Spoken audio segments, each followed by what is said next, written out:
Thirsty Thursday. Here we go. Hope everybody's having a good Thursday night. Greetings from Sunspot land. It is me, along with my cohorts in musical craziness, and that is Wendy and Ben. And we hope that you guys are doing well tonight. All right, Wendy and Ben. Just want to see, how you guys are feeling today. It's beautiful weather here, so I mean, this is the one time that actually feels good to be in Wisconsin. And so you guys are getting to appreciate that? Yeah, I'm thirsty. Okay. But beyond that, I appreciate it. All right, good. I just saying. I've been getting out as much as possible. And when I can't get out and it's nice out, it makes me feel depressed. So yes, try to get out at least for a little walk or something every day if possible. Okay. How about you? Yeah. I mean, I haven't a chance to get out much today, but I did get to enjoy the fine Wisconsin dells yesterday, and also some outdoor exercising. So here we go. Oh, right now we were a little bit late, so Anthony's like, "Where's my entertainment?" I paid $0. Thank you, Anthony. We're glad we could entertain you for free, and here we are. Stu is our first Patreon toast of the evening. Stu. Hey, Stu. What's up? Yes, happy Thursday. Thank goodness. 1, 2, 3. Thirsty. Oofda to you. Oofda. So I'm drinking my usual Johnny Walker Black tonight, but I did find a beer yesterday, Another guys. Patreon. I found a beer yesterday, guys, that is outstanding, and I think you all should try it. And that is the Pompeii from Toppling Goliath. It is pretty good. I've had that. Yes, I've but had Ben, that. but have you guys had the Yeah. habanero version? I believe so. Oh, gosh, no. Sounds like a special edition or something. Yeah. But it sounds good. I'll have more. Yes, the habanero. I had the habanero last night at Ghost Molly Showboat Saloon in the Wisconsin Dells, and it was amazing. Like I was like, this is a hot beer, and it was hot. Like I was burned the back of my throat. How does it stack up against Space Ghost? I don't know. I think it's a little better than Space Ghost. I enjoyed it. Better or hotter? I don't remember how hot Space Ghost was, but Space Ghost did not make me remark upon the hotness of the beer, while Pompeii did. So the fact that I remarked upon the hotness of the beer, that to me felt like something worth commenting upon. Remarkable. We had Space Ghost at my house, and it's ghost pepper beer, and yes, and in addition to that, we put a ghost pepper in your beer, and I mean, I don't think you pooped yourself that night, but yes. When we put the ghost pepper in the beer, I might not have actually pooped in my shorts, but I think it was threatening though. Yeah, so. no, it was like somebody punched me in the butt. Hamela, so you added your own like a garnish or something? Yeah, I took a ghost pepper and I stuck it in Mike's beer. Well, I mean, I put half of it in my beer as well. You told him though, right? It wasn't a sneaker? Yeah. No, I was like, hey, here's some ghost pepper beer. What can make this better? Let's put some real ghost peppers in there. Right. And let's see if all of our feces are liquid for the rest of our lives. Pamela Heilman, let's do another Patreon toast. Yes. 1, 2, 3, oofda. We have a bunch of Patreons that have joined us, actually. In addition, Mark Johnson from Minnesota. Mark Johnson. 1, 2, 3, oofda. Oofda. We have Matt Apps, one of our newer patrons too. Oh, I didn't see cheers, Matt. Okay, Matt. Cheers to you. 1, 2, 3. Oofda. Oofda. We have Terry. Happy Monday. Oh, your weekend was Tuesday and Wednesday. I'm sorry, Terry. But you got a special oofda. 1, 2, 3. 2, 3. Oofda. Oofda. Fantastic. Oh, Eric from Racine. Oh. Happy Thursday to you, sir. 1, 2, 3. Oofda. Okay, I'm gonna start a watch party. I'm a book of faces. There's Matt Ears. Hola. Hope you're doing well, Matt. Been looking at your pictures and stuff like that, and you looks like you guys are still keeping fun during the quarantine, and I always admire that. Hello. Family's having a good time. All right. And so while I start the watch party, here's a question I wanted to ask last week, but I didn't get to it. So we talk about bands a lot, but something that we forget Space Ghost beer needs Space Force beer. I haven't watched Space Force yet. I'm looking forward to it though, to checking out Space Force on Netflix. Okay, let me just share this.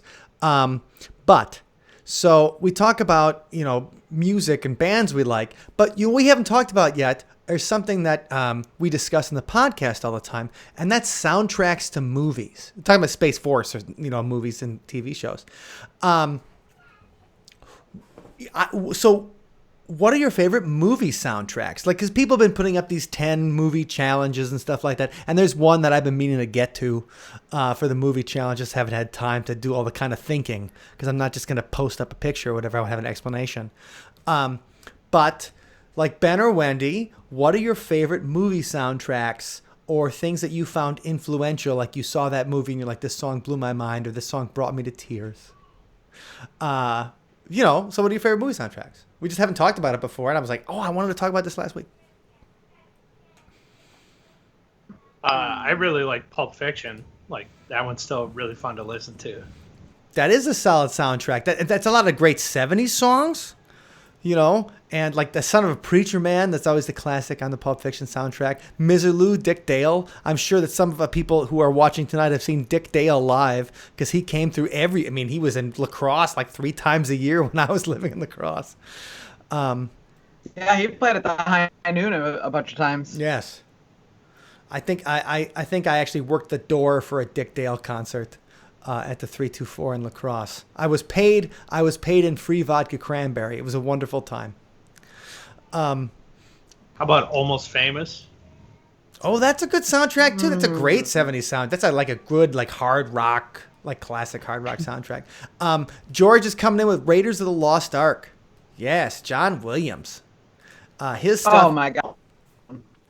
We had the Star Wars soundtrack album that my sister got in 1977. And I listened to that. That was to the records in the basement. We had a record player in the basement. Okay, so we had a record player inside of a a thing on the side, like this that goes on the side of your couch. Like an end table, like a record player inside an end table. Console. Yeah. And you think about it now, Ben, we used to listen to records on that record player. And so that thing, it used to be that, musical furniture we'd have. I still have the 4-track that we bought sophomore year of high school to do our demos and stuff. Oh yeah, nice. Yeah. But I think about that as furniture, and then I listen to the Star Wars soundtrack a million times. We had Christmas in the Stars, which was a Star Wars album. Christmas in the Stars was the Star Wars album. And it was horrible. It was like a Star Wars Christmas album. But John Bon Jovi was the singer on it. That was his first big thing, was singing on this Christmas in the Stars album. And I listened to that. The Greatest American Hero theme song is a big one. Oh, yeah. That was Speaking of your basement. Yeah. So I think about those songs for great movie soundtracks, and obviously John Williams. So George, talking about John Williams and Raiders of the Lost Ark, obviously he has done the soundtrack to a lot of our lives. Star Wars, Indiana Jones. He also did the Jurassic Park theme. Every one of Steven Spielberg's movies. He's the man that gave us Jaws, right? Durner, 2 notes. He said it all in 2 notes. One could argue that. Oh, go ahead, Ben. One could argue that Dvorak was the one that gave us Jaws, because it's blatantly ripped off from the 4th movement of the 9th Symphony. Sure, but there you go. Go get them. All great, but also art is interpretation and inspiration and all of those kind of things. So maybe Dvorak started it. It's like saying that.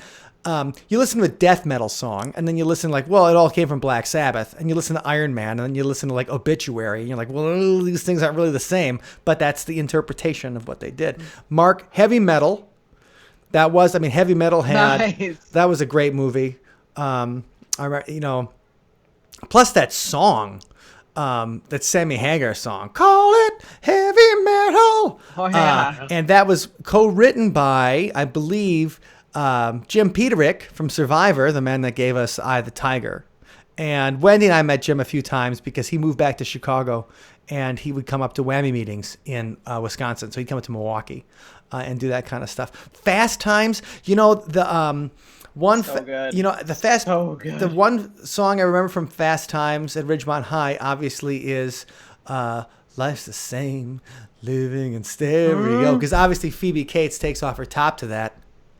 And it's just such a great song. It's obviously a great song, but like the visual and the That's what he meant to say, oral.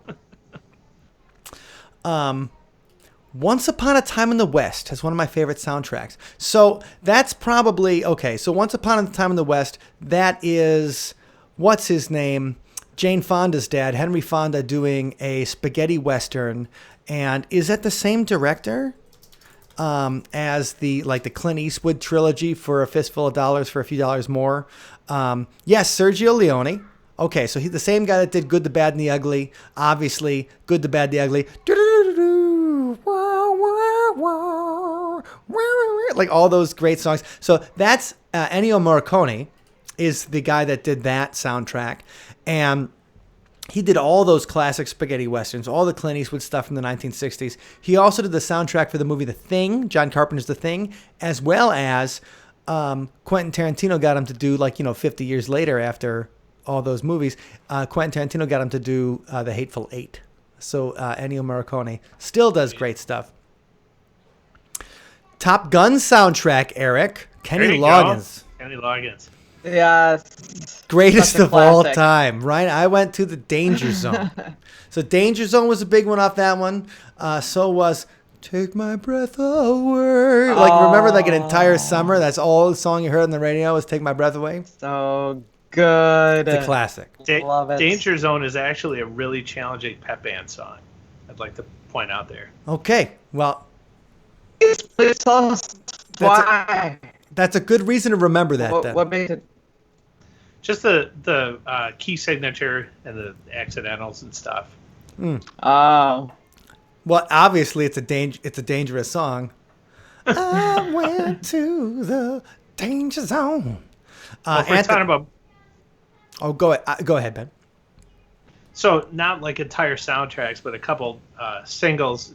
We shouldn't forget the Shocker soundtrack and Dream Warriors. As far as I mean, absolutely. When you metal talk goes. When you talk about like hair metal soundtracks, number one. Well, go ahead, Wendy. Don't forget about Orgasmo. There you go. Yes, Orgasmo is a fantastic soundtrack. I just watched that one again a couple months ago. Still good. Mm-hmm. Anthony, soundtrack scores are both. I mean, I would say the thing is sometimes movie soundtracks really add a lot. Sometimes rock songs and stuff. Wayne's World is a perfect example of the kind of movie where the soundtrack. There you go. The thing is, it's when you hear the beginning of Painted Black by the Rolling Stones, or you hear certain Motown songs, they always make you think of Vietnam War era movies, at least for me. And that's because we weren't alive to hear them on the radio, right? So the only time you hear them, besides hearing them on the radio, is to hearing them on Vietnam movies. So you hear a certain Supreme song, and you're like, oh man, even though it's a great dancing Motown jam, it makes me think of the Cambodian jungle. But I would say soundtrack scores are both, because the thing is, music adds so much to the film experience, right? That's why even the original movie theaters had some dude just playing the piano or the organ next to the movie screen. Play him out, Johnny. Play him out, Johnny. All right, there. Terry. Ben, you could play us out. Yeah, you got could. Your keyboard right there. Consoles were amazing, Terry. I'm with you. Egg chairs with 8 tracks in it. I don't remember that, but I would like to sit in a chair like that. Oh yeah, with the surround sound. 8-track in the console. No, Mark, we didn't have an 8-track in our console, but the only 8-track in the house was my sister. She had a dude, this is the best story. So my sister, in 8th grade, my parents said, if you pass this class, then we are going to give you a sweet stereo system, right? Record player, tape deck, 8-track, and radio, whole deal. And so, Uh-oh. Oh no! all right. Say hi to everybody and go to bed. Say hi. Hi. You want to wave? Hi, Now Abby. I'm like that guy from the that like reporter or whatever. Hey, you're in your bath clothes. Let's keep it Keep it proper. Come on. right. Let's keep it PG for the kids out there. So my parents said that if she passed this class, she could get this sweet boombox and stuff. Okay. So she gets a D in the class. But this is like when they were still writing the grades in, and she made it so that she made the D look like a B with a pen. That's awesome. And then she got a amazing. sweet stereo system. And Oh, my goodness. that was the first stereo system that I listened to music on, because once she moved out, it was still in her room, and I would go in her room and listen to her records. And so I'd listen to whether, like her Prince records, because she had all the stuff from the early 80s and late 70s, and then Duran Duran, and, just a lot of great early 80s records. And I would listen to them on her, boombox made of lies. And it was just a lot of fun. So do the parents ever find out? Oh yeah, obviously they were madder than hell about it. Yeah. But They got hoodwinked. yes, they did. But there was only tape deck in the house, so what we're gonna do? Abby, hello, Sunspot. 1, Abby! 2, 3. Oof, out of you. Oofda, girl.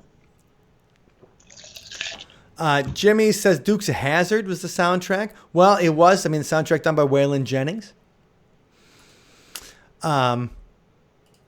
Lady Gaga and Bradley Cooper. Oh, as that's a Stars good Born. one. A lot of people like that kind of stuff. I would add La La Land to it because I really like that one. That had a good soundtrack. That was all right. I'm thinking more about just like movies that just add rock songs to the soundtrack for fun. Like in my head, that's how I feel. But I know that obviously when you think of musical kind of stuff or something like A Star Is Born, which is, like half of it, if the music doesn't work if it's in A Star Is Born, you're fucked. In that kind of film, like if the songs don't sound good, you're like, yeah, why does anybody care about these characters? That was, What a Girl Wants, London Calling, and What's Your Flavor? I don't know that I've seen What a Girl Wants, but London Calling is my favorite Clash song. That was my ringtone for like 4 years on my phone. But I don't know What's Your Flavor? What's your flavor, Pam? I'm not sure. Oh, this is the best, Abby. My cousin's sub. Wait. So was it your cousin's substitute teacher, or was it a submarine sandwich you ordered from Cousins? One said sharks don't make noise. I said yes, they do. They say "Dun, dun, dun." Obviously, it's that Dvorak guy that really says it. And John Williams, that thieving bastard. The Who, Tommy. Terry is a good call. That is fun. It's a fun movie too. Elton John's in there. Tina Turner's in there. I saw it on Broadway and I loved it. Matt, Singles. Yes. There you go. Oh yeah. Yeah. That is a good So one. we covered Wood by Alice in Chains for like 6 years. Like I bet Ben and I could still play Wood, and Wendy will learn it at a practice. Yeah, but the Singles soundtrack was fantastic. We also, Ben and I used to cover in high school. We used to cover State of Love and Trust, which is another one from the Singles soundtrack, which is Pearl Jam's finest moment, I think. That particular song, just a great track. Cactus Joe. Swingers soundtrack is good Woo, too. yes, it is. Big Bad Voodoo Daddy, right? You and Me and the Bottle Makes Three tonight. That's still on my marathon playlist. Mm-hmm. Hey, Cactus Joe. Patreon. 1, 2, 3. Oofda. Cheers, Joe. I saw Joe at the grocery store the other day. All right. I hope we all had hope to you do kept double takes. distance. Nobody was sure. No one was sure who was who because of our masks. They're like, is that Wendy? And I'm like, is that Joe and Deborah? And then we tried talking, and it felt so exciting to actually talk to humans. But like, since we all had masks on, it was like, what, what?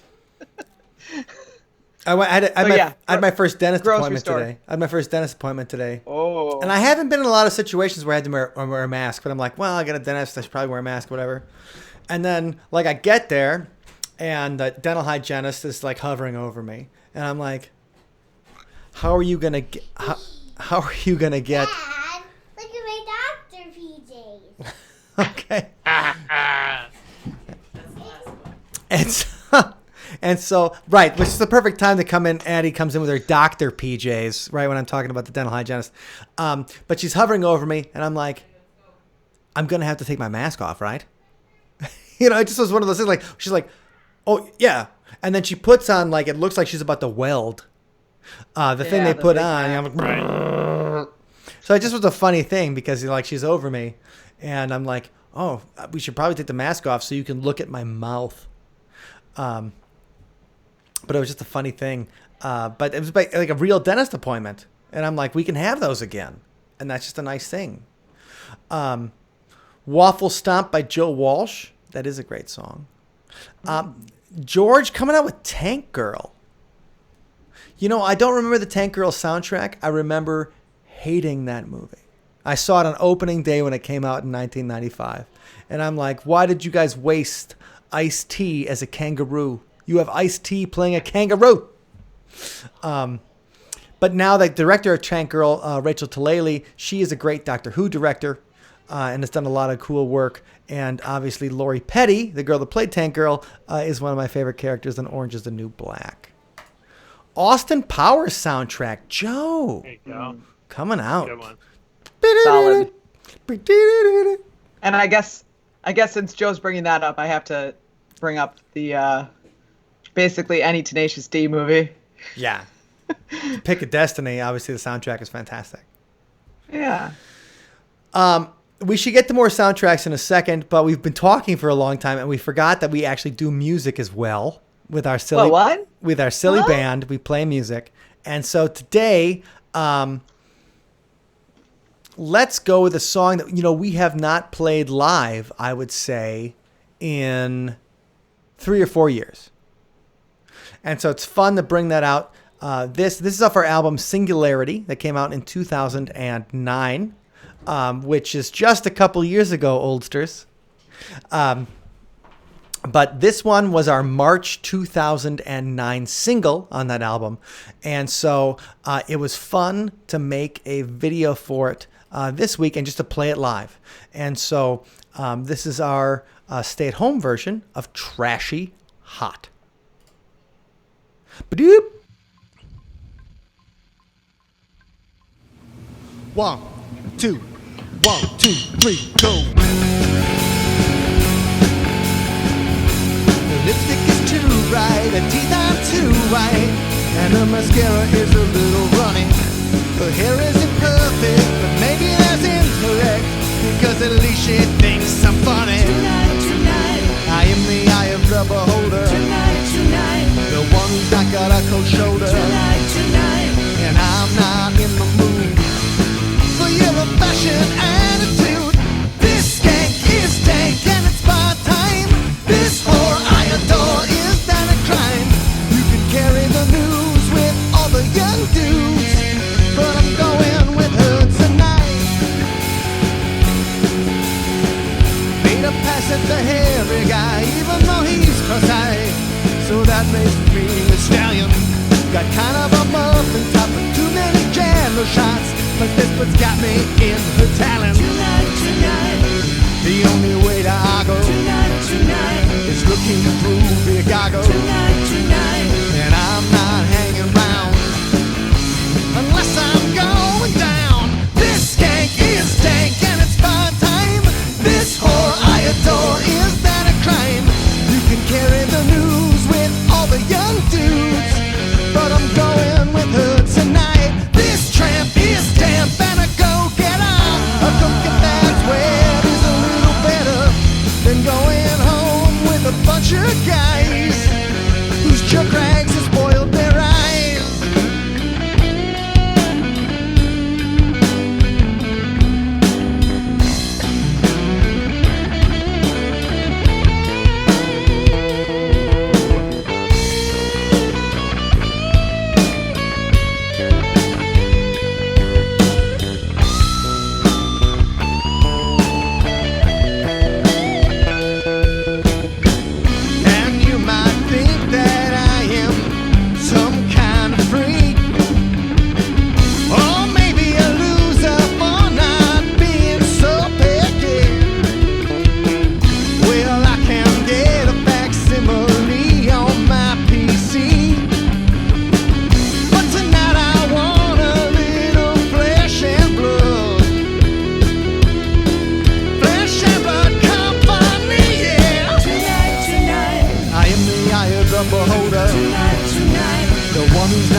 cold shoulder. And I'm not hanging around unless I'm going down. This skank is dank and it's far time. This whore I adore is not a crime. You can carry the news with all the young dudes, but I'm going with her tonight. This tramp is damp and I go get her. If that's where is a little better than going home with a bunch of guys whose jerk rags have spoiled their eyes. She's trashy hot, and giving it all she got. She's trashy hot, and I say, why not? She's trashy hot. I think it's on, believe it or not. She's trashy hot. Better do another shot.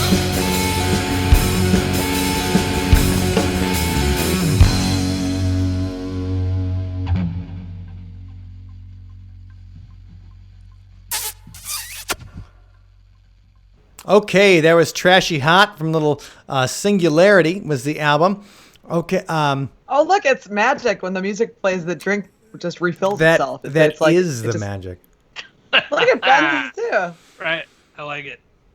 Okay, like man, we got a million comments to catch up on. Wouldn't that be something if it was a million? It would That be would be something. amazing. It would take all night. First of all, let's make sure that we shout out to Patreons.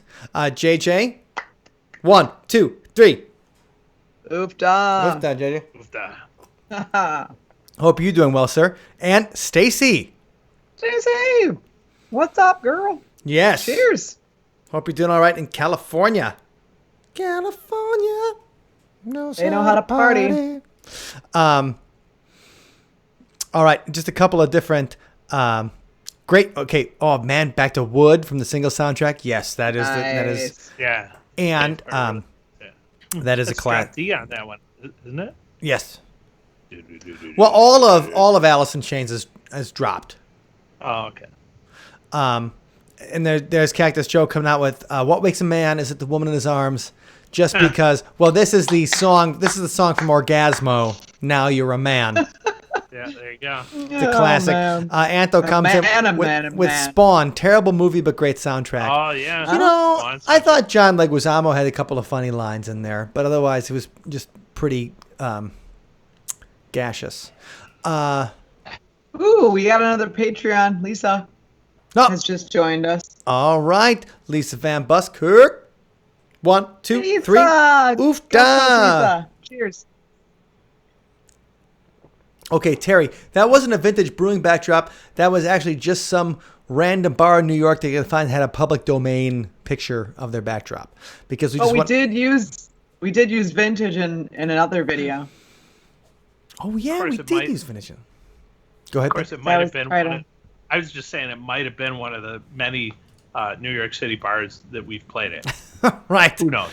Well, actually, that was probably a little bit too nice for the New York City bars. No, we played in a couple. yeah. We played in a couple of nice bars, but a lot of the Greenwich Village places were, like, I don't know how they had an alcohol license. Basically, for a lot of those places in New York City, I can't wait to get back. We haven't played in New York in way too long. So I cannot wait to get back to NYC and do some rock and roll there when that time comes. That Sweet 16 place was all right. Yeah, that place We was met awesome. David Letterman's guitarist there. Yeah, she was. That place was awesome. Yeah, that place was awesome. Except It was not a dump. our time slot at this bar. So this was a cool place in Manhattan, and but they put us on at like midnight. So that's why David Letterman's guitar player was there, because that's when she got off work. But you know, like we were on at like 12, and we had driven from Washington D.C. that day. And Sounds about right. we could not find a hotel. We could not find a hotel because we had too many people stuffed in our van. That was that night, huh? Yeah, and so we drove back to Washington D.C. at 2:00 in the morning. After tried to find a hotel, and then the one place that would accept us, the guy's like, "Would you like it for an How hour? many hours? How many hours do you need it for? You want it for an hour, or you want it for the whole night?" And I'm like, you can get about an hour? And, I'd walked in with my girlfriend at the time. He's like, you guys need us for just a little bit? And I'm like, no, like we'd like to stay here. He's like, all right. And then it just didn't seem like a place, a hotel by the hour did not seem like where we wanted to put our roots down for the evening. Especially because we had a van with like 8 people. Yes. Like, oh, but that was a good cool. time. Good. Let the parade of people enter. Good sushi. That particular. What was the parking garage that we like almost couldn't get out of, and like there was something about the fire code, and we had to sneak somebody in the back because we had too many people. Oh yeah, that place, we ended up like not staying there because. And then we couldn't get out of the parking garage, right? Yeah. Right. Like, yeah. Yeah. It was like this tall. Yeah, good times. New York City. Good, like we've always had issues with hotels in New York City because it's not, there's no chains, everything's done. Like sometimes you'll book a hotel at a place, and then when you get there, they'll be like, oh yeah, no, you're booked here, but you have one twin bed or something like that. We ran out of room, so you'll have to. The best hotel we had in New York City is we played this place called the Acme Underground, and like we had to take all of our stuff, and the doorman helped us very well, and then we put all of our stuff in a cab, took it to the show, played, got a cab back, and packed up everything, and then it was a nice enough room that Ben passed out, and Wendy and I decided to drink Mad Dog 2020 and jump on the bed until 4 o'clock in the morning. And but it was a nice, fun place, and there was no like nobody was trying to send us to a different hotel. Nobody was trying to screw us, or like it was just it was just funny that we treated. Was that our first show in New York? Mm-mm. That was like our 5th. That was the problem. Like we were still that mature at that point. So I feel like for some reason I felt like we like I remember like opening the window and being like, it's the big city. Because we did. Because it still felt like the big city. I mean, I've been to New York like 25 times, and every time you're like, right. This is the best so place in the exciting. world. You just love it. You just love it. Mm-hmm. You just love that was it. the so if it's the one with the doorman, that's the same trip that my truck battery died in the middle of oh yeah, that's right. the 3rd Avenue, 6th Avenue. It was one of those avenues. The truck. Yeah. Anyway, the truck time was pretty good. Right. So the truck dies, and I managed to get it over to the side, and I get out, and the first thing that happens is my keys go right down the storm drain. Like right down the storm drain. Right. It was like a movie. He's like, oh man, I gotta get this. Like, how does worse get worse? But Figured it out. Did you guys hear the story about not that long, like with a guy proposed to his girlfriend and he dropped the ring down the sewer? And guess what? They were able to retrieve it. So Ben, we still might be able to get keys back. Those keys, we can drive that like 1994 Isuzu. I was a 94 Nissan. I know. You. The trailer was an Isuzu cut in half. The chopped off Isuzu. Right, the chopped off Isuzu. Thank you, Kyle. I love it. Oh, that's I great. love it. Okay. Yeah. So looking back, other great soundtracks that people recommended. The Wedding Singer was a great soundtrack. In fact, at my friend's wedding, I played Growing Old with You. There's a Adam Sandler sings a song, and somebody asked me to play that song for their wedding. Well, they actually they didn't ask me to play that song. They asked me to play a song, and I decided to play that song for their wedding.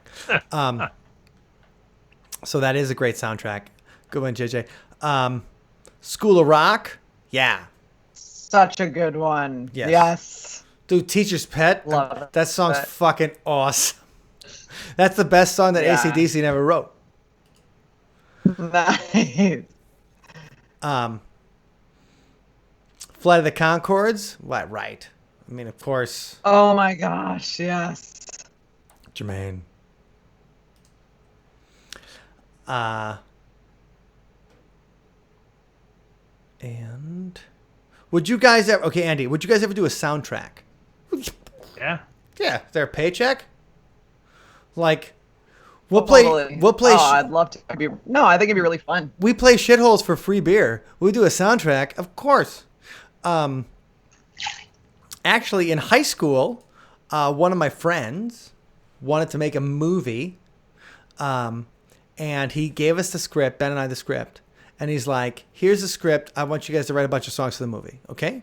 So what we did is we go in and we write a bunch of songs for the movie, and then we take that 4-track that Ben's actually this is before, so we didn't buy the 4-track until like senior year, but it was the same 4-track we'd rent from The rental, yeah. we'd rent from the local music store, and then we would just stay up for 24 hours and record into the 4-track. We'd like rent it for the weekend and just not go to bed. And so, All quarter-inch ins for you nerds. And Yes. You had to ping pong because there were only 4 tracks. So all Right. of you that are spoiled on like GarageBand and Logic and stuff, like yeah, 4 tracks. right. But the thing is, I mean, the Beatles obviously made some great records, and they only had 2 tracks a lot of the time. So, like, your 4-track should be good enough, you punks. But and so we stayed up all night. We recorded the songs, and the movie was never made, but there was a soundtrack for it, where we wrote 5 songs. We got the Save soundtrack. the Universe and Rock and Roll too. Yeah, we played that Monkeys from Mars song for like 5 years. Yeah, Monkeys from Mars is a good one. Yeah, we'll bring that out one of these days. Lisa, well, of course, Rocky Horror is Yay, is Lisa! the best, right? Good call. Why? How could we not have brought that up already? That was to me, like, I didn't know what to expect when I first saw the Rocky Horror Picture Show, and then when I heard that the first song, Science Fiction Double Feature, I was like, man, that's a cool song. It's a cool song. And obviously I wasn't prepared for the next thing, because I was like, oh, it's gonna be like, it was all like hard rock guys, and everybody's like, this gonna be about? And then it's like all just everybody getting fucked, and we're like, wow, okay, so this is a sex movie, and nobody like had figured it out. Like, nobody knew this was a sex movie. But it ended up being, but the music obviously is incredible. I'm assuming if paid, you'd even do a soundtrack for a German movie called Sprechen Sie Cock. Nice. Do you know of one? Jawohl, mein Right, Herr. Mike, you made it sound like we would do anything for like a nickel. Yep. So yeah, Or Sprechen. I guess a Deutschmark. Okay. So for the mocks or euros. You're Uh-oh. Wendy's coming in and out. Yeah, Scott's doing. He's in the middle of a live Thursday Sure. ISA broadcast right now too. So our home is full of. It is All right. flush with The, live. the cast. Highlanders Oh, yeah, soundtrack. Highlanders. Yes. Yeah, obviously. yeah. First of all, Princess of the Universe is such a badass song, and then a Yeah. kind of Magic is a badass song, and so you get Princess of the Universe, Kind of Magic, and then you get Who Wants to Live Forever. So the thing is, like, Queen was already past like their like 1987, so Queen's past their glory years or whatever, and they come out with this soundtrack that's just balls deep in my heart. All right, Mark came in. He's like, "Who wants to live?" Yeah, right. Who Wants to Live Forever? Bill and Ted's Excellent Adventure. Oh my yeah. gosh. Well, right, they're making Bill and Ted. Oh, the new one. Yes, so the new ones come out. They've already shot it, and Is it going to have Jim Martin in it? I don't know if it'll have Jim Martin from Faith No More like he was in Bill and Ted's Bogus Journey. Spinal Tap. No, I don't think anybody's mentioned Spinal Tap. Oh, Yet. There's some I fun mean- songs off Spinal Tap. big bottom. Right? You went My Girl's Got 'Em. The John Wick movie. Yeah, the John Wick movie has some cool man, music. John Wick. Okay. So we talked about the soundtracks. And the thing is, there are so many good movie soundtracks. And because we were talking about like musicians we like, and we were talking about artists that we think are amazing, but also being able to come up with a soundtrack that enhances the movie instead of detracts from it or just distracts from it. I mean, think about how you think about Staying Alive, and you always think about John Travolta walking down the street. Tony doing his thing.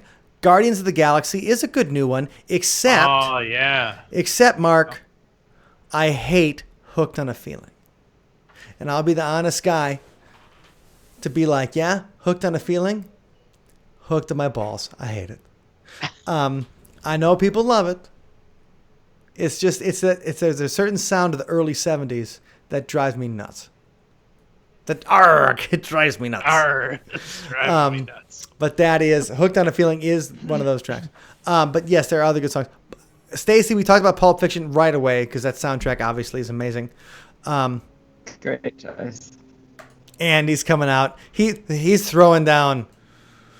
Guardians of the Galaxy didn't make new songs because a lot of modern artists suck.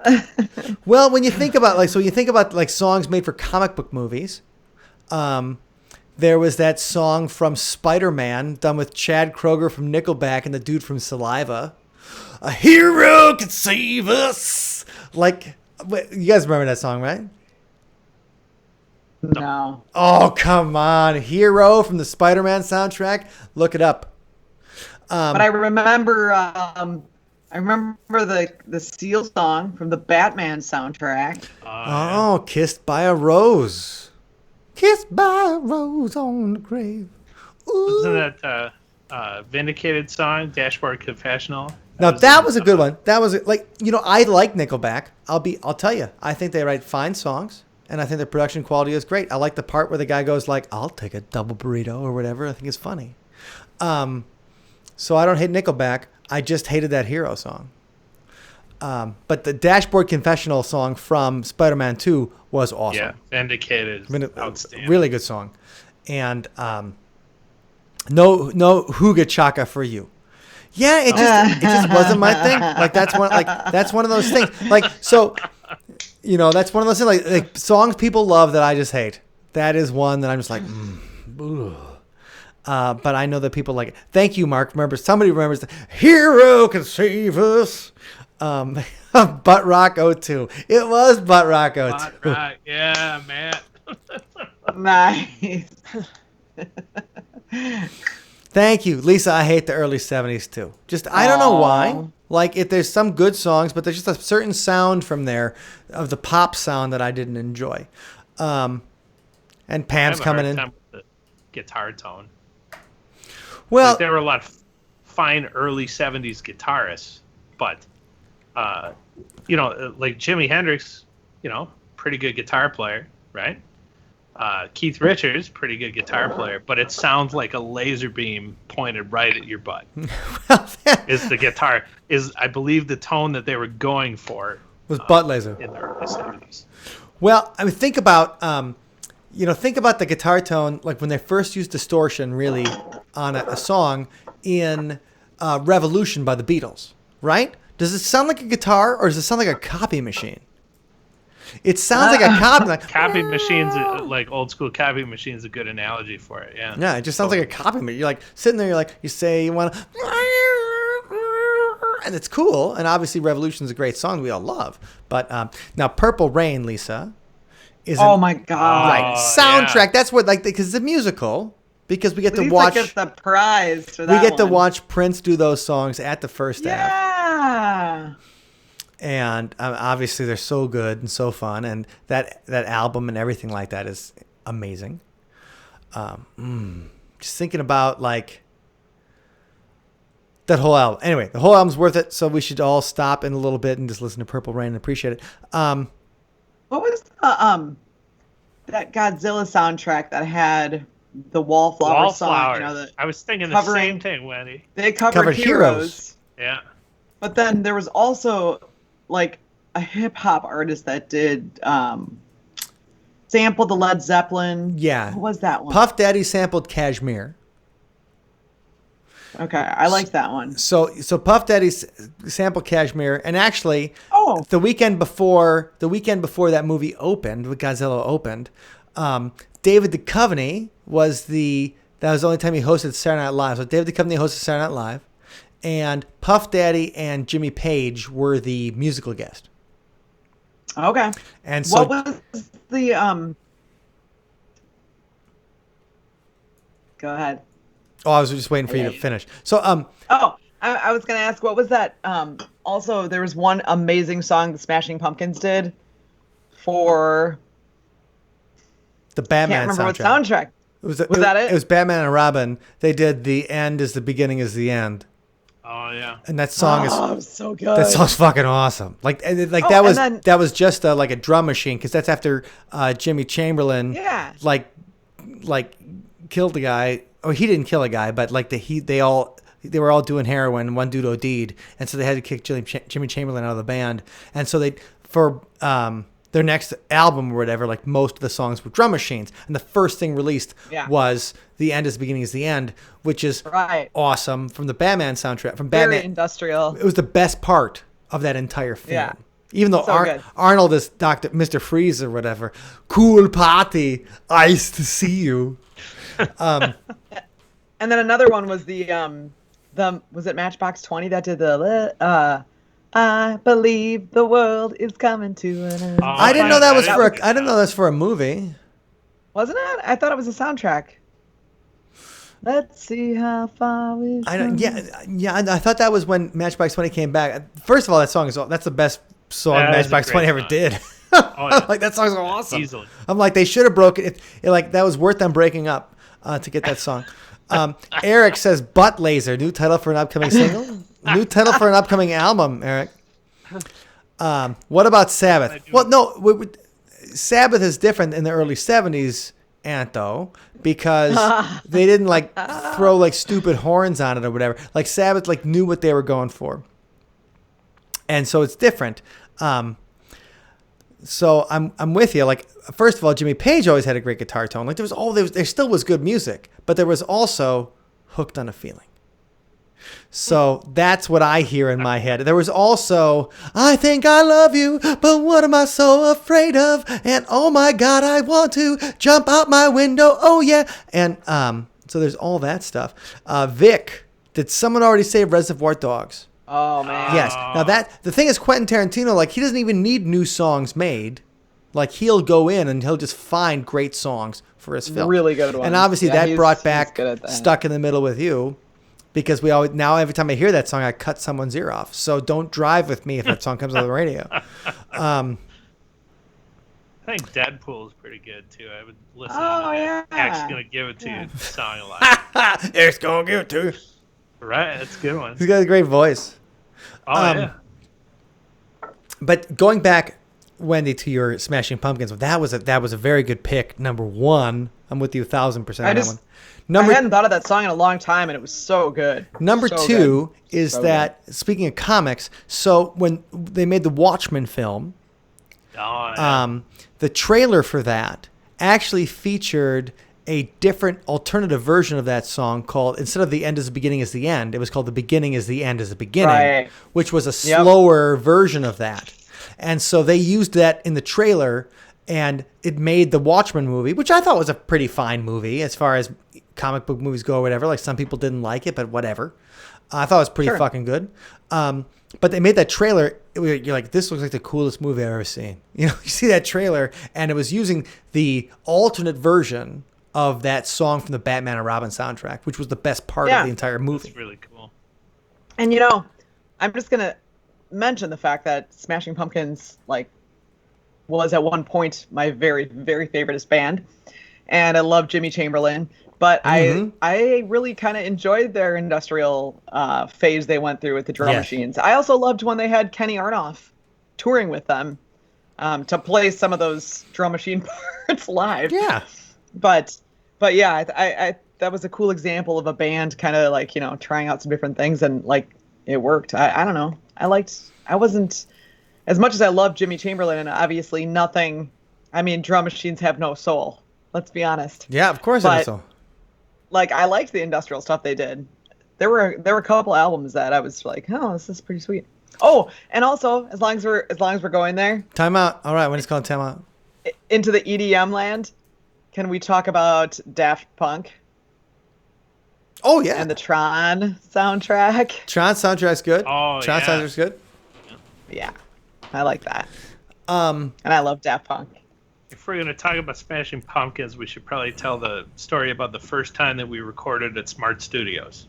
And if you're like, hey, what is Smart Studios? That's a studio that used to be in Madison that like Nirvana and Smashing Pumpkins and Everclear and like all And the Sunspot. 90s and Sunspot. Don't forget about Sunspot, yo. recorded at. So, so what was that, like 2003, something like that, the first time we recorded at Smart? 2000. 2 or 1, maybe even, No, right? 2001 was the first time we were in 2001. Smart Studios. First time we were at Smart Studios, and so Mark Haynes that used to do guitar setups for Butch Vig and all the bands he had coming in, and we're like, so why does the vocal preset say the Pumpkinizer? And we're like, why do you have an effect on our vocals that says the Pumpkinizer? And he's like, oh, this is the patch I used to make Billy Corgan not sound like shit. And we're like, sweet, keep that on, put it on. Like make us sound, make us sound like that. Well, right. Because so Gish, Smashing Pumpkins' first album was done at Smart Studios. The Siamese Dream wasn't done at Smart Studios, but Butch Vig did it. But they did it in Atlanta. But they had a special thing on their they called the Pumpkinizer. Also interesting. So Mark was telling us about, like, oh, because we wanted to hear his stories, and then he's like, yeah, he's like, Billy was a cool guy, but he's a little hard in the band.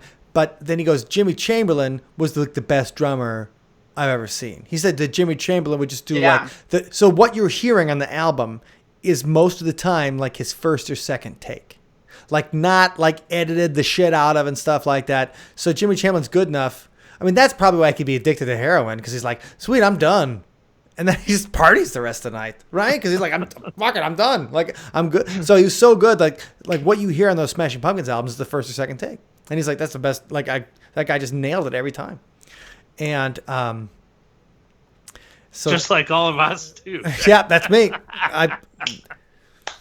Well, the videos you see tonight, that's the second take of it. But that's part of the fun of watching these videos compared to like a regular music video, is that we're trying to do something where it's like a live experience. So you see us like play it all the way through. You know, we're not trying to trick you, or it's a live version, but we just are not in the same room kind of thing. And that's the aesthetic, right? That's the whole point, is like we're all there together, but not. Right, we're not like going in and editing and like doing deleting shit. out the mistakes and stuff. Right, like that. the parts where I like fart uncontrollably in between takes. That's edited out. In between takes, I thought you meant during takes. Lisa, I went by that building all the time. I thought it was so ugly. Smart Studios, right? There was nothing on, like, it didn't have like a big. They weren't trying to advertise it was there, because you never knew who would be there. Like the first time we recorded at Smart Studios, there's like a you look at the messages, like, and this is like the answering machine, right? And so people would like take messages for people and then put them on a bulletin board, and then there'd be messages on the machine, and then you just look by, it's like, oh, Glenn Danzig called, and you're like, what? Glenn Danzig called? Like, what's his number? I want to talk to him. Like, I want him to call me. Shirley Manson says, "Clean out your fridge." Like, yeah, just bizarre, like, right? Really, like funny stuff. Agreed. Jimmy C made the live show so good. Right? Oh my He's just a gosh, badass. yeah. Like he was just on. He was such a he's creative. on. Yeah, and so like, you know, he was kind of like a jazz drummer, so he added way too many things to the songs. His palette from which he was creating the parts to go along with these rock songs was amazing, and you know, I feel like that background really made it made for a unique kind of rock song drummer. I liked it. Yeah, he was just incredible. And I still like it. Of course. Like listening to. Dude, I still love those Pumpkin albums. Yeah. And I went to see him at the Sylvie last year, like Matt was just saying, that was one of the best shows he's seen at the Sylvie with Smashing Pumpkins. And I was hoping to go, but for some reason I didn't.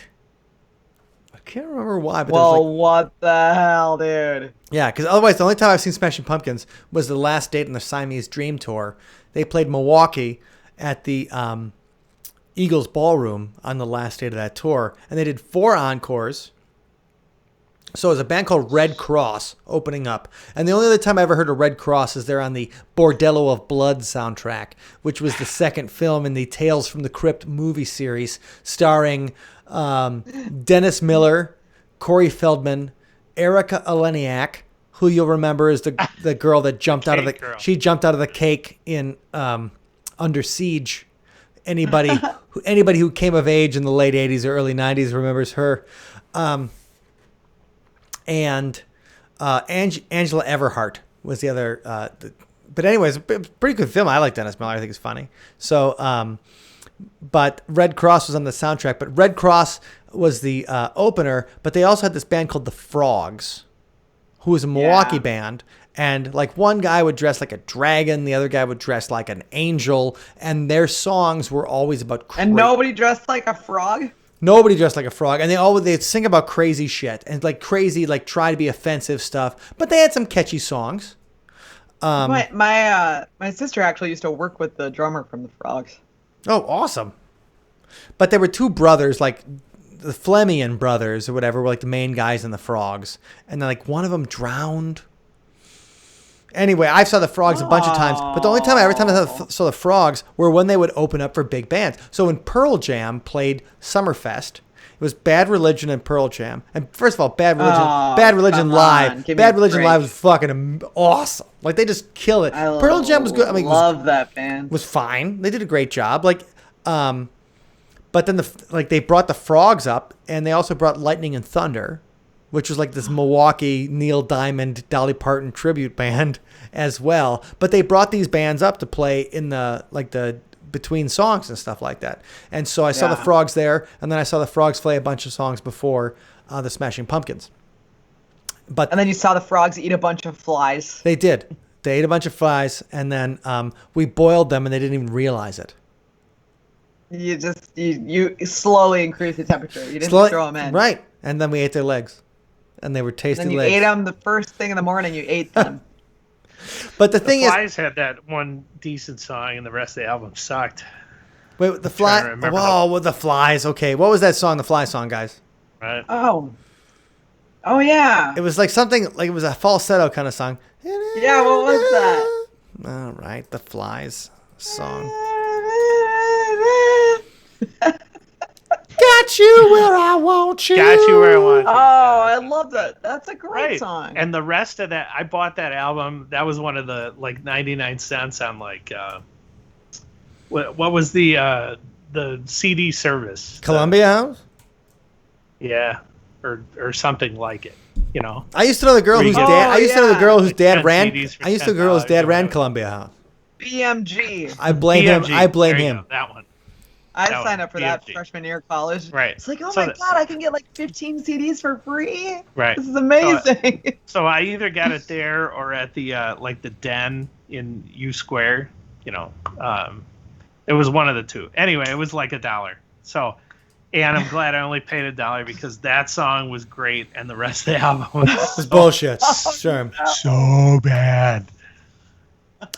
Okay, Joe, Smash Mouth at pre-dystopian Bratfest was mediocre. Singer lacked energy and mojo. I think Sunspot opened. Sunspot, we did open for Smash Mouth last year. And there were all the Shreks in the audience. Shreks in the audience, it was fun. But the thing about Smash Mouth, though, was that, number one, they all looked like they were 106, which I am 106. I'm not going to make fun of old people. But when the singer wore like a long sleeve sweater on stage, I was like, I'm not going to judge them for being old, but I will judge their fashion choices. I'm going to judge that fucking sweater. Like, what are you doing? What are you going to tell us a story, Mr. Rogers? Fucking treat it like a rock show. You're being paid for it. Oh my gosh. And this year was supposed to be Skid Row, but that's to be continued. Next year, next time around. We will never get to open for Skid Row. And we are booked for Sunday of next year, Bratfest. Yes, so we'll see who plays. 6 o'clock on the grand stage, you said, Wendy? We'll see what happens next year. Sure, yeah. I'm hoping... Whatever it was this year is what it is next year. Right. So Okay. Romeo and Juliet was a great soundtrack. Oh, yeah. Speaking of garbage, there was the "I Would Die for You" song. There you go. Okay, that's the 007 or no? no, it was the 007 song they did was "The World Is Not Enough," Oh yeah. which was a horrible movie, but a great garbage song. Good song. Mm-hmm. I liked Ever After too. I liked the soundtrack from that one. Oh, Ever Drew After! Barrymore. I thought Ever After was a really good Drew I Barrymore. love that movie. Yeah, So and sweet. that the guy that's the romantic lead from that is the dude from Alias, and he was like a stud. Like no, that was a no, not Ever After. I'm thinking of Never Been Kissed. I don't know the Ever After actors. Oh yeah, who was the hunk in Ever After? I think Mike's looking it up. Yeah. Right, I'm hear- like, I hear- but that was a good movie though. So the Romeo and Juliet soundtrack. Okay. Let's go over that real quick. The rock songs on it. Oh, Everclear was on it. Local God, a good song. Butthole Surfers, The Cardigans, Love Fool. Yeah. Love me, say that you love me. Right. Oh my God, that fucking Love Fool song. How many times you guys heard that at a bar? Like I like that song. yeah, it's a fine song. It's just like it just makes me think of parties in like 1997. When you could be close. Okay, Joe. See you soon, Joe. Love you too, brother. Good luck Cheers, to you. Joe. Good seeing you at the grocery store the other day. My boys were there. Yes, we had a great time at the Smash Mouth show. That's for sure. Oh my gosh. The song for World, right? The song for World Is Not Enough is better than the movie. That's not the one with Madonna in it. What's the one with Madonna in it? Like I remember in the theater being like, "Oh, I spent like $12 for this." Okay, The movie was not enough. The song was enough. the song was enough. Okay, we should do another song real quick, and this is from our second album, Loser of the Year. Oh God, we played this song so many times. Yes. So actually, I nailed the first take of this. Funny enough, but Hashtag brag. yeah, I'll hashtag it. But I did not look at the camera for like the first 30 seconds, so I redid it because I'm like, oh, I don't know if I'm supposed to look at the camera or what I'm supposed to do. So then I redid it after that. But we've played this song probably live, maybe 400 times, and we wrote it in 2001. And then we put it on our album in 2002 and played it at 1,000 shows. And so this is Sunspot with Good Looking Corpse. 1, 2, 1, 2, 3.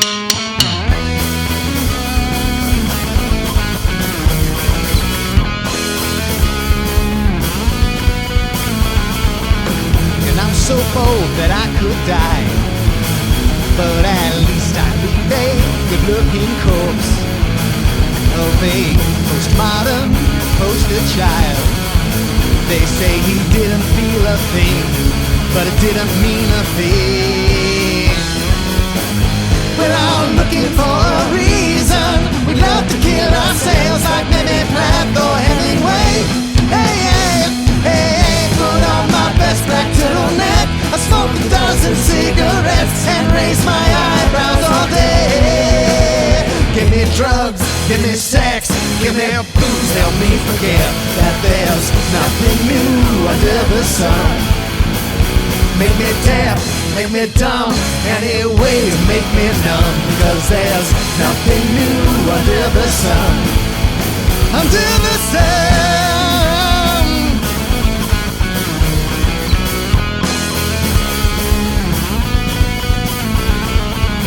Just a glamorous little junkie that was a little freak, a little funky. Well, a good-looking corpse is what I'll be. Old rock stars never die, we just OD. We just OD. We're all looking for a reason. We love to kill ourselves like Mimi Plath or Hemingway. Hey, hey, hey, put on my best black turtleneck. I smoked a dozen cigarettes and raise my eyebrows all day. Give me drugs, give me sex, give me me booze, help me forget that there's nothing new under the sun. Make me deaf, make me dumb, any way to make me numb. Cause there's nothing new under the sun. Under the sun, yeah. Under the sun.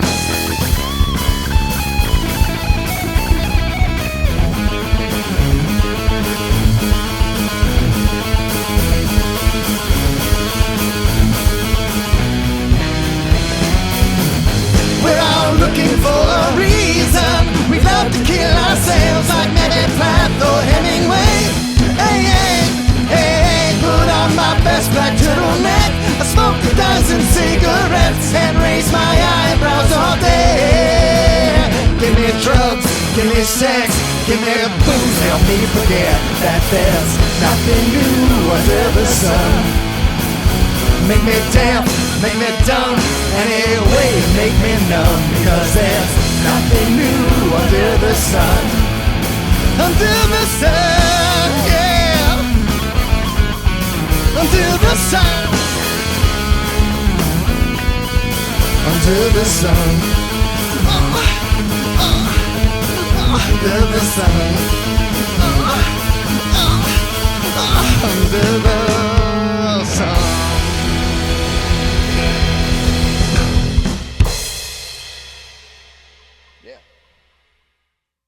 Okay, that was Good Looking Corpse from the album Loser of the Year, which is what came out in December of 2002. So that album's 18 years old, and I just got it its voter registration. Good night, Jimmy. Have a good one.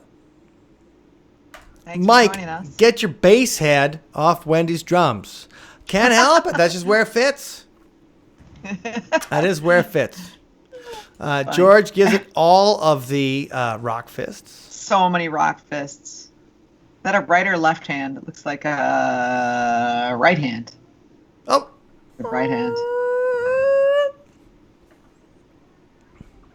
Looks like Ben switched it up for some Founders. Yeah, that's right. You've been busted. Or Nice, identified. Yeah, nice. Thank you, That's a good Terry. one. Thank you, guys. We love making music for you. Pretty soon we'll all be able to play. We'll be able to play live for you, and we'll figure out a way to do live shows like we did the 7 at 7 for the Crystal Grand Theater, and do more of that stuff. And we're looking forward to that. So, okay. So to close it off tonight, does anybody have any last things that they have questions about? Assuming you're talking to the audience. Yeah, or you or Wendy too. Like, is there any last things we can, like? The thing is, I want to make sure that if people are like, oh, I think about this song and it sucks, or I think about this song and I like it. Hey, that was great. OFC, which means Thanks, fucking Annie. cool, which I like. I don't know what that means, but I'm going to say that tonight. But we're always interested in. Matt is drinking our space vodka in out of the bottle. Sweet. He's drinking our space instead of outer space. The alien head. Yes, and that was the gift from Wen and Scott.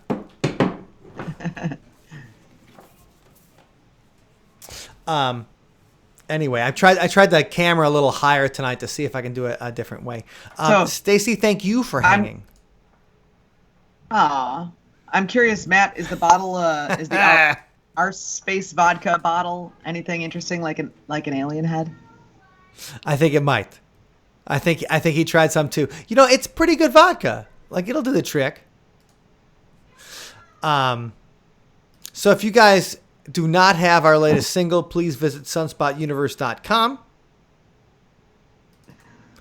And so everybody else out there, if you have been watching some of these shows and you're like, oh my God, I can't see a Sunspot show, but I would love to spend more time with these guys. And I'd love to deepen my relationship, which sounds gross, and it is. And we'd like to do that with you. It's patreon.com/sunspotmusic is the place we can do that. It's a great place to hang out and spend more time together. So sunspotuniverse.com up here is where you can listen to the newest music, and Patreon. Right there. That's crazy. Oh. Is where we can spend more time together. Favorite trio. Terry will take that. Because other trios include Rush. Rush. Aw, thanks, Terry. And any trio that includes Rush. Nirvana. Andy, where are God Bless the Heretics and Cry Wolf, by the way? Ooh. Coming soon. Ooh. And we have more songs in it. We even have more songs to release. The thing is, we haven't been all together to record a video. Like, we want to do videos piece by piece. Coming though. I can't wait for everybody to hear the recorded versions we have of those. Where is we worked really hard on them. Where is sunspotbuttrock.com? It's in the it's like 1998. That's actually. You want to register it? We have a couple of good butt rock songs that I can't wait to do good versions of. That I think would actually be fun. Edit to add local. See above. Perfect. Anyway, I was just thinking about butt rock today as I was listening to Beartooth as I was doing the dishes this morning. Nice. You know who I was listening to today at the gym? Mastodon. I just put on Mastodon on Spotify, and I'm like, man, that's a good band. You're like, oh, all right, that's a good band. Yeah, solid. So, all right. We should do this again next week. Right, Lisa? We can't wait to do it in person. Like, it's going to be fun. I know. We miss you. And let's do a party. Let's all get together, have a rock and roll party, and get it back together. It's slowly happening. Like, we're all slowly getting back together. And we'll figure it out as time goes on. Like, who knows? You know, the shadow knows. So, like, nobody knows what's going to happen. So we're all hoping for the best. And hopefully some people in charge will be experts and they'll figure it out and make it safe for us. And so that's what we're all putting our trust into.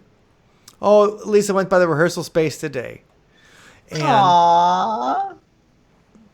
And so, yes, it's good times. And Pretty so lonely there. Yeah. It is lonely. Right. Terry's like, miss people. Right? I know. It's crazy.